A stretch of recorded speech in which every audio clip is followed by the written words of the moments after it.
અમદાવાદના જીએમડીસી ગ્રાઉન્ડમાં શ્રીમદ ભગવત સપ્તાહ જ્ઞાન યજ્ઞનું આયોજન કરવામાં આવ્યું છે। વલ્લભ યુથ ઓર્ગેનાઇઝેશન દ્વારા કથાનું આયોજન કરાયું છે। આ કથાના મુખ્ય મનોરથી લઈને એક્ઝિટા એક્સપોર્ટના નીતિનભાઈ પટેલ અને તેમનો પરિવાર સામેલ છે। વ્યાસપીઠ પરથી યુવા વૈષ્ણવાચાર્ય વ્રજરાજ કુમાર મહોદયાજીએ આ કથાનું રસપાન કરાવ્યું છે અને સપ્તાહમાં દરરોજ અલગ અલગ કાર્યક્રમો જેમાં કૃષ્ણ જન્મથી લઈને રૂક્ષ્મણી વિવાહ તેમજ સાંસ્કૃતિક કાર્યક્રમો પણ યોજવામાં આવી રહ્યા છે।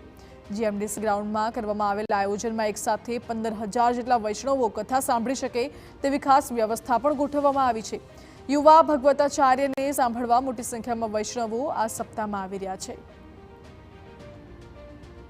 અષ્ટોત્તર શ્રીમદ ભાગવત સપ્તાહ જેમાં વિવિધ કાર્યક્રમો કૃષ્ણ જન્મથી નહીં રૂક્મણી વિવાહ અને માત્ર ધાર્મિક નહીં એની સાથે સંસ્કૃતિ સનાતન ધર્મ અને સંસ્કાર આ ત્રણેયના વારસો જળવાઈ રહે એવું જ્ઞાન યુવાનો મહિલાઓમાં છેવાડા સુધી પહોંચે એવો આ પ્રયાસ સુંદર અહીંયા આગળ પીવાના પાણી પાર્કિંગ સાથે આ જીએમડીસી ગ્રાઉન્ડમાં મનોરથ મંદિર દર્શન અને એક સાથે આ રીતે હજારો વ્યક્તિ આનો લાભ લઈ શકે એવું આયોજન છે।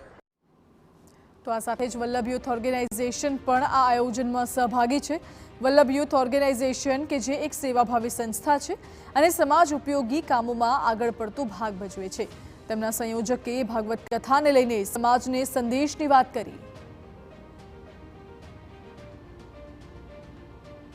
અંદર મુખ્ય વિશેષતા એ છે કે આપણે સૌ જોઈએ છે કે ભાગવત કથા ભાગવત સપ્તાહ એ ભાગવત સપ્તાહની સાથે મેં જ્ઞાન યજ્ઞ લખ્યું છે। એટલે જ્ઞાન યજ્ઞનો અર્થ એ છે કે કૃષ્ણ ભગવાનના ભાગવતના માધ્યમથી જે અહીંયા આવેલા શ્રોતાઓ છે યુવાનો છે તેને જીવનની નવી રાહ મળે એમના જીવનના પ્રશ્નોનું સમાધાન મળે અને તેમના આ કટોકટી ભર્યા જે હરીફાઈના જમાનામાં સ્ટ્રેસફુલ જમાનાની અંદર તે લોકો રાહતનો અનુભવ કરી શકે